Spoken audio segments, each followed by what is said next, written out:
नमस्कार दोस्तों, मैं राजकुमार मौर्य प्रखर इंडिया यूट्यूब चैनल में आपका स्वागत है।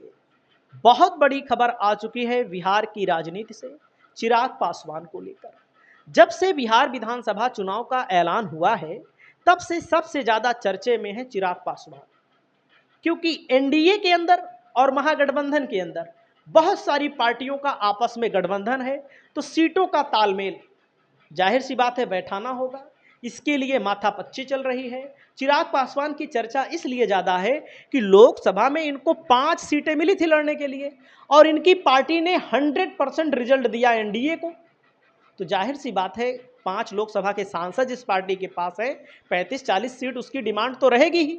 लेकिन जो अब खबर आ चुकी है दोस्तों कि लगभग 26 सीटों पर सहमति बन चुकी है कि चिराग पासवान की पार्टी चुनाव लड़ेगी। वो सीटें कौन सी है, एक एक सीट के बारे में आपको बताने जा रहे हैं, प्रत्याशी के बारे में भी आपको बताने जा रहे हैं। वहीं पर मैं आपको बताना चाहूंगा, इनके चाचा हैं पशुपतिनाथ पारस, रामविलास पासवान के भाई।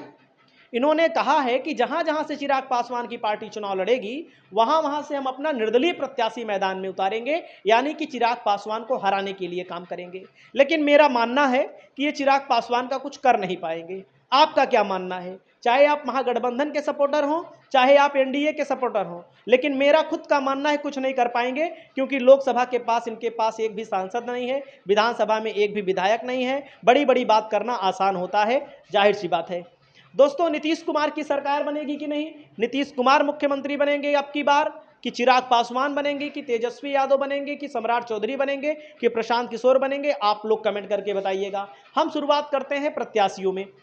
दो चर्चा है दोस्तों, ओबरा विधानसभा क्षेत्र से डॉक्टर प्रकाश चंद्रा को टिकट मिलने जा रहा है। ओबरा विधानसभा सीट एलजेपी के खाते में आ रही है, यानी कि ओबरा की सीट पर एलजेपी चुनाव लड़ेगी। वहीं पर दोस्तों इंदु कश्यप के लिए जहानाबाद से टिकट मांगा जा रहा है। जहानाबाद की सीट भी चिराग पासवान के खाते में आ चुकी है। दोस्तों, अमर सिंह कुशवाहा को नाथनगर में इस समय आरजेडी का विधायक है, अमर नाथ कुशवाहा के लिए सीट मांगी जा रही थी और ये नाथनगर की सीट भी एलजेपी आर के खाते में आ चुकी है, चिराग पासवान के खाते में।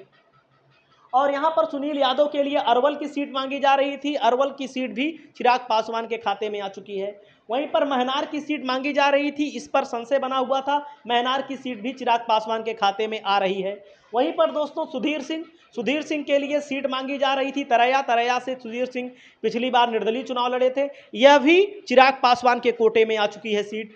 दोस्तों, कोमल सिंह गायघाट की सीट के लिए मांगी जा रही थी। कोमल सिंह पिछली बार बहुत ही अच्छी प्रत्याशी थी, इनकी माताजी सांसद हैं एलजेपी से, यह भी सीट आ गई है चिराग पासवान के कोटे में। अगला नाम आता है महुआ की सीट पर दोस्तों, जहां से चिराग पासवान की पार्टी चुनाव लड़ेगी, क्योंकि महुआ की सीट पर बीजेपी चुनाव जीतने की स्थिति में नहीं है, तो इस सीट पर भी चिराग पासवान की पार्टी ले चुकी है, इस सीट को भी कोटे में आ गई है। अलौली की सीट पर तो दावा है लगातार 2 बार से आरजेडी यहां पर जीत रही है, 2015 और 2020, इस सीट को भी चिराग पासवान को दे दिया गया है।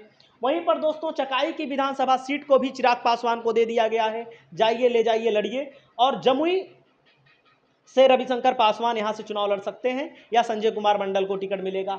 सिकंदरा की सीट पर दोस्तों, सिकंदरा की सीट पर सुभाष पासवान के लिए यह सीट दे दिया गया है। सुभाष पासवान पिछली बार चुनाव लड़े थे, अब की बार भी चुनाव लड़ने के लिए इन्हीं को लड़ाया जाएगा। गोविंदगंज की सीट पर भी कांग्रेस उधर से लड़ेगी और अब की बार यहां पर राजू तिवारी के लिए यह भी सीट मिल गई है। दोस्तों, रफीगंज की विधानसभा सीट पिछली बार प्रमोद कुमार सिंह यहां से लड़े थे, निर्दलीय लड़े थे और बहुत अच्छा चुनाव लड़े थे। आरजेडी 9000 वोटों से हारी थी बस यहां से। दोस्तों, प्रमोद और कुमार सिंह अच्छे कैंडिडेट हैं, इस सीट को जिताने के लिए सक्षम है, यह सीट को जिता लेंगे। वहीं पर दोस्तों ब्रह्मपुर की सीट पर भी कांग्रेस सॉरी आरजेडी का कब्जा है, आरजेडी यहां बहुत मजबूत है, तो यहां पर ब्रह्मपुर में अगर कोई किला भेद पाएगा तो हुलास पांडे, जो कि पिछली बार चुनाव लड़े थे 40-45 हजार वोट पाए थे, अब की बार चुनाव लड़ेंगे। वहीं पर दोस्तों सोनबरसा की सीट पर दोस्तों सारिता पासवान के खाते में यह सीट आ रही है, चिराग पासवान की पार्टी यहां पर चुनाव लड़ेगी। वहीं पर दोस्तों फतुआ की सीट पर रामकृपाल यादव के बेटे अभिमन्यु यादव के लिए यह सीट को ले लिया गया है, यह सीट पर भी चुनाव लड़ेगी चिराग पासवान की पार्टी। मटिहानी की सीट पर भी चिराग पासवान की पार्टी का दावा है, यह भी सीट मटिहानी की सीट चिराग पासवान की पार्टी लड़ने जा रही है। कस्बा की सीट है दोस्तों, कस्बा की सीट पर भी कांग्रेस चिराग पासवान की दावेदारी है। दोस्तों इन्हीं सीटों पर चिराग पासवान को मौका मिल रहा है। आपको क्या लगता है, चिराग पासवान चुनाव जीत पाएंगे इन सभी सीटों पर कि नहीं? लगभग 26 सीटों पर सहमति बन चुकी है। नमस्कार, जय हिंद, जय भारत।